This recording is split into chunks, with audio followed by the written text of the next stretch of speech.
Welcome back to another episode, and I want to talk about retirement in this particular segment and give you some of the financial planning tips, strategies, things that a person needs to be really aware of, and bring in that emotional aspect of making those decisions. As we know, and I say over and over, 80 to 100% of every financial decision is made emotionally. So it's really important that we continue to look at both sides of a financial decision, the nuts and bolts of the financial part and the emotions around each one of those decisions. So one of the things that's needed in retirement is a support system. And support systems just don't appear. There's no place you can go to click on and find support systems for retirement. This is something that needs to be very intentional and something that you have a lot of awareness around and conscientious around. So it takes some time to put a support system into place, and it will take some money.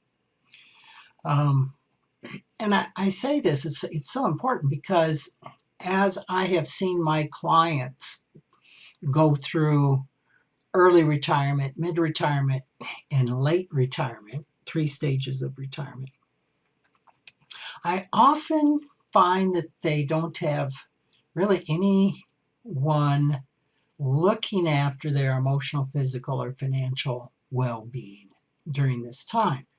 So a lot of folks really struggle through this retirement, and especially more so in mid and late retirement, because of the lack of planning and putting that support system in place. So it's pretty heartbreaking for me as a financial planner, financial therapist, watching people struggle through this period of their life. And especially when the struggle isn't necessary. Okay? So there's a number of things that we can look at and put in place that will help us during this time.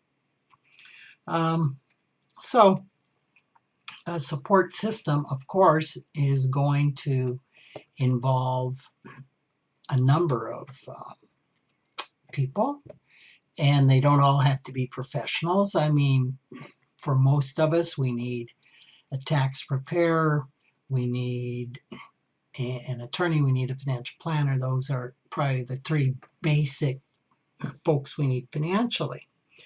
But it goes beyond that. We need a medical advocate, probably one of the most important pieces of our support system. And this can be a family member. It might even be best if it wasn't a family member. And there are services out there that will provide that type of advocacy for seniors. A bookkeeper can be really, really important as we move through retirement. So finding that person and finding somebody that you trust when you don't need it. And I think this is really important to internalize, that these pieces need to be put in place before we need to put them in place, before we need their services. So many seniors feel that if they don't talk about it, then it won't happen. And I don't need it today, but when it happens, then I'll put my support team in place. Well, that is way too late, because very possibly at the time that you need that support team in place, you are at a place emotionally, cognitively, physically that you don't even know you need that support team in place, and or you don't have the capacity to go put that support team in place. So this is so crucial. So getting a bookkeeper when you don't need a bookkeeper is important. Well, isn't that an extra expense? Well, yes and no. Yes, it's a little extra expense, but you don't have to have the bookkeeper doing everything. You can have the bookkeeper reconciling things maybe on a quarterly basis, or just doing some things to where they're aware of your finances. They know where to go, but they're not doing all the work, which can save money. But they're in place. It's somebody that knows your system. It's somebody that you trust. And when things begin to happen, they can step in and you can feel comfortable with them stepping in and taking on more and more. So I think the same thing is true with a medical advocate. You may be able to think of a lot more pieces of your support team. I mean, there's your insurance agents that are important. I am not thinking of some others, but there's a whole host of people that may be very specific to your situation. I mean, I'm thinking of potentially somebody to cook, or a place to get meals or have meals brought in. In late retirement, you may need to have a medical person or a nurse that would come by once a day to maybe help with medications. I mean, all sorts of things pop up. Eventually, we're going to need someone to drive us. And of course, today we have wonderful options like Lyft and Uber. But it's really important that you start using Lyft and Uber and get that app on your smartphone long before you need them. And take some trips with them so you know how it works. The black box, so to speak, is removed. So important to begin working on this. One thing that's coming to my mind right now is in our town, we have a retirement community, and you buy into that community. And it often takes, depending on demand, 1 to 5 years to get into this particular retirement community. People love it. We hear lots of good things about it. But you just can't decide one day to get in. You've got to plan, which means you've got to get on the list. And I think getting on the list, you put down $6,000, which is totally refundable if you never decide to take one of their units. For myself, I've watched so many clients get to the point to where that finally it's like, oh, we need to move. We need to go into a place. And we need to do so now. And it's just too late for some of the better alternatives. So for myself personally, I got on that list, oh man, probably 3, 4, 5 years ago, around when I was 60. Way too early, I hope. But when I decide it's time, I will probably be at the top of the list to where I can call up and potentially get a unit within a few months. So it's that type of planning that we need to go through. And I may have not come up with one of the most important support people on your team, which would be a financial therapist or even a therapist that can help. Depression, there's so many mental health type issues that are so prevalent in retirement. And it's so important to have a therapist that you see periodically. Again, it doesn't mean that you have to have weekly sessions with your therapist, although I think they're great. Once you begin understanding the benefits of therapy, you can start looking at it as maintenance. But having that therapist, financial therapist, that you do some check-ins with can be so helpful. I once again, especially when you hit a period that you really need that. So, some other things that can be important and tied around all of the emotion that come up with retirement.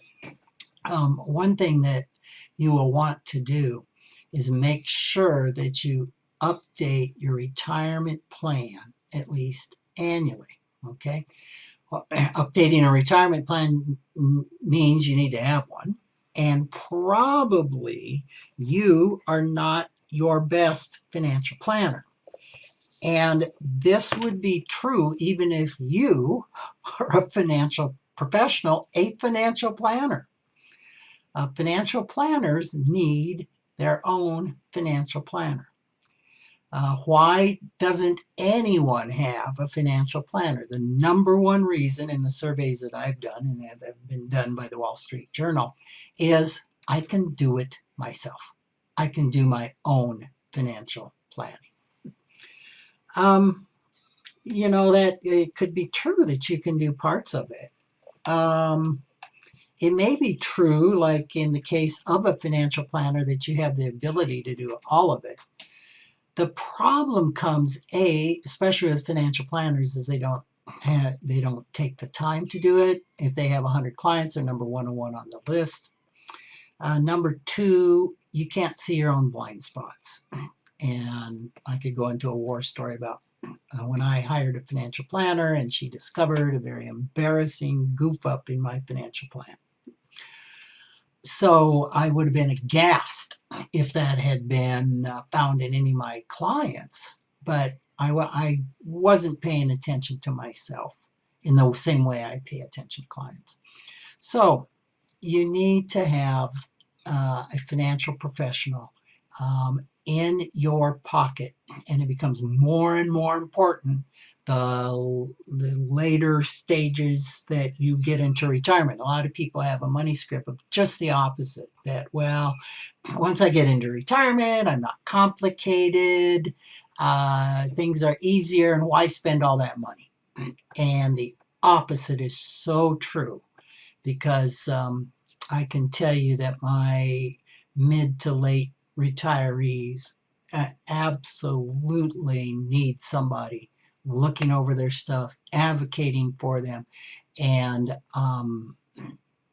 those I have find a lot of security and have a lot less anxiety because they know someone is looking after them when it comes to all those financial details. So, and also there was a survey, some research done by Derek Tharp at kitces.com last January. And he found out that people who are receiving ongoing advice and are able to adjust their spending along the way. I mean, what's the number one concern we have in retirement? I'm going to run out of my money. And what they have found is those retirees that do have a financial professional that is updating their plan once a year can be very proactive and helping make any adjustments along the way to make sure that they don't run out of money. Without that, we can kind of be oblivious to what's happening, and it's kind of like a freight train, and we're going along at one spending level, and there's the brake on the train is looking at that annual plan, updating that annual plan, and slowing down the spending if needed. And without that, the train can literally run right off the tracks. So if you have a resistance to having a financial plan, a resistance to having a financial planner, this is really good information. because that's a trailhead to follow as to what's up with that. What are the messages? What happens inside me when I think about having a financial planner? What are the feelings? Are there any emotions that come up? And what are the messages that I'm receiving? I can't afford a financial planner. I don't have enough for a financial planner. I don't want to reveal what I have. I feel like I'll be judged by a financial planner. I mean, there's unlimited number of things that can come up. And that would be really good information to work through with yourself, with a trusted friend, with a financial therapist, especially, to see where those trails lead to and why they're there. Because while you might say to yourself, boy, this resistance seems illogical, what Rick's saying makes perfect sense, and I really ought to have a financial planner, but I have this huge resistance. Well, that resistance makes perfect sense. It's completely logical once you understand what the underlying money script is, what the underlying belief is around that. And when that is discovered, then you can work with that to find out what those beliefs were. And sometimes this type of resistance can be tied way back to childhood. And I've given examples before on the podcast of how our actions today, our money behaviors today, are so often tied to those events of long ago that have just been buried, right? But they play out in our lives every day.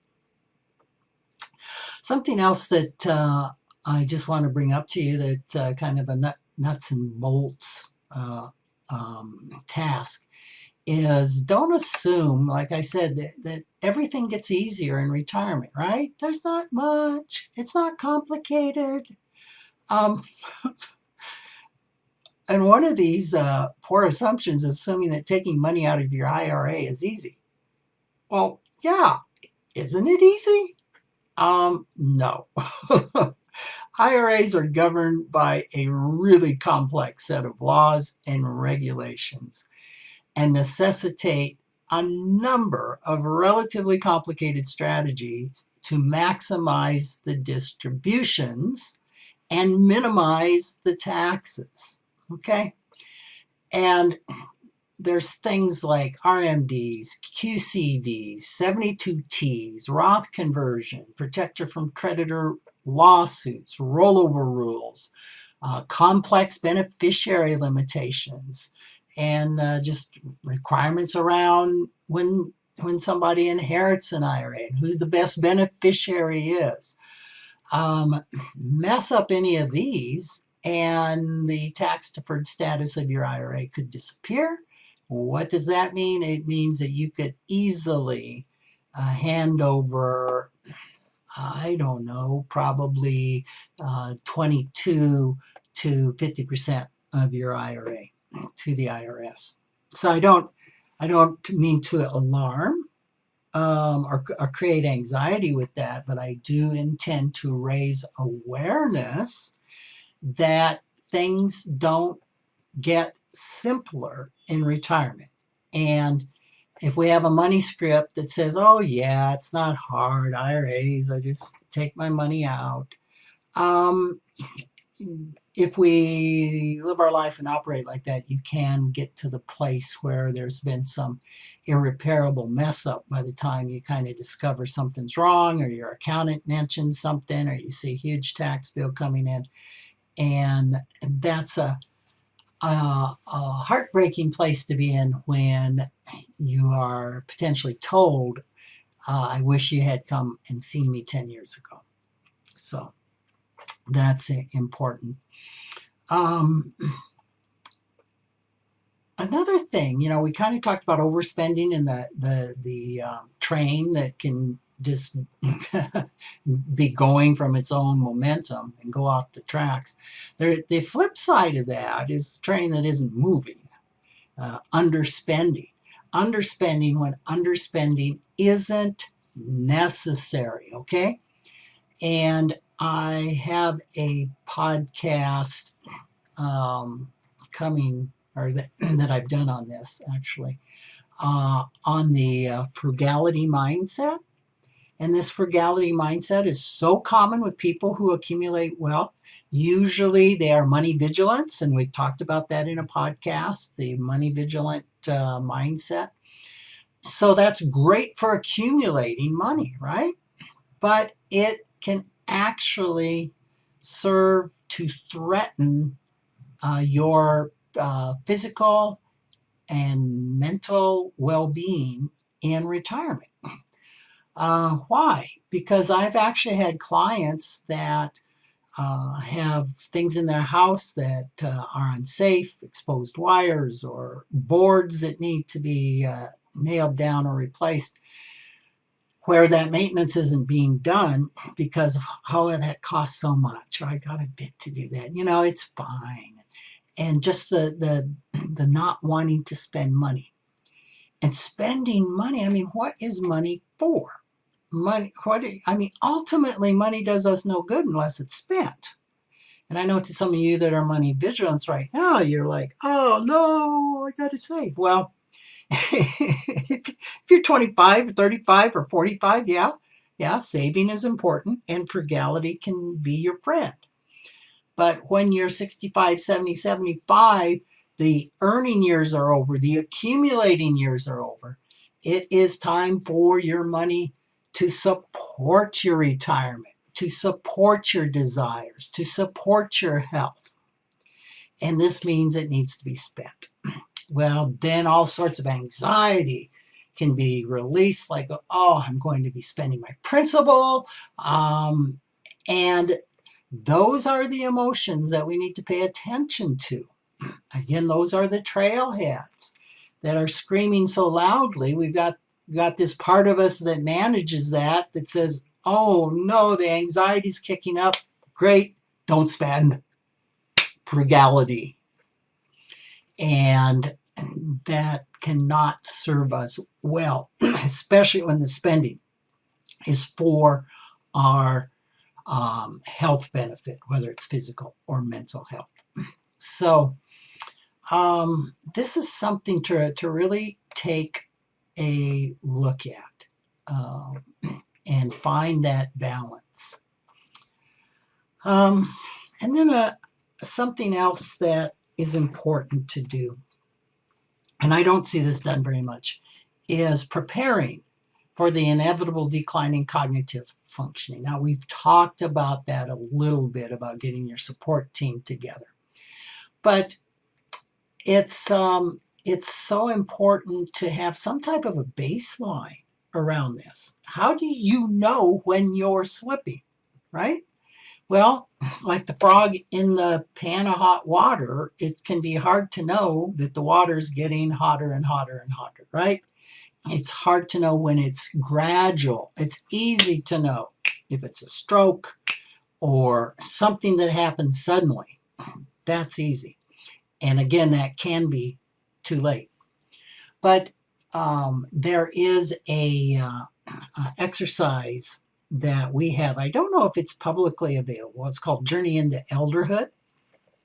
It's put out by Money Quotient, which is a firm that has lots of tools for financial planners.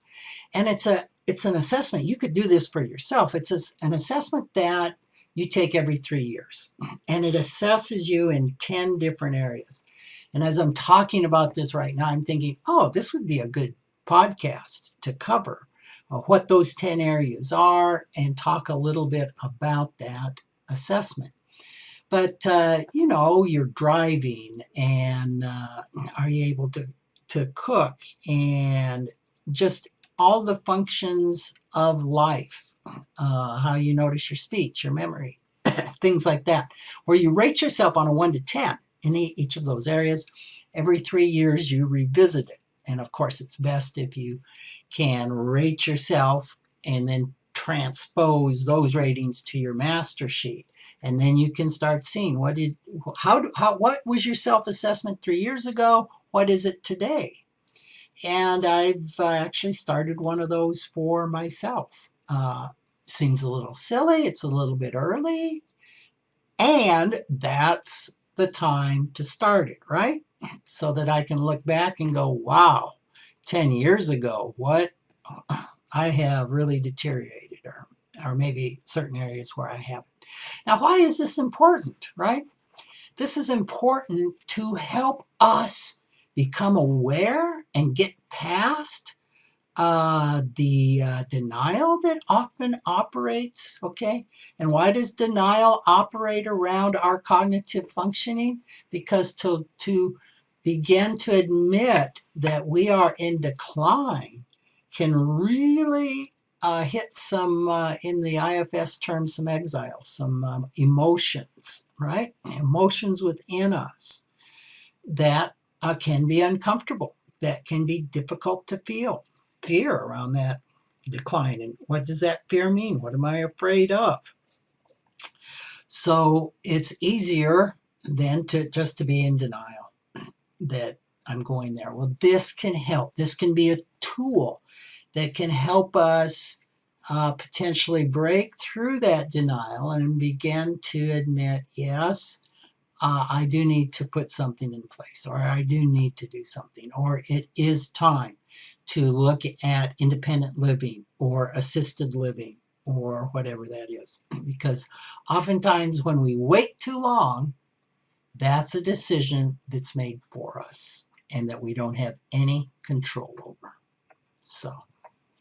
So I hope these points have been helpful to you.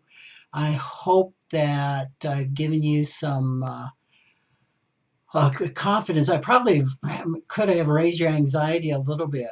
And if I can help raise that anxiety enough to go into action around this, like to go, I think maybe I should take a look at some of these things, then I am really happy about that.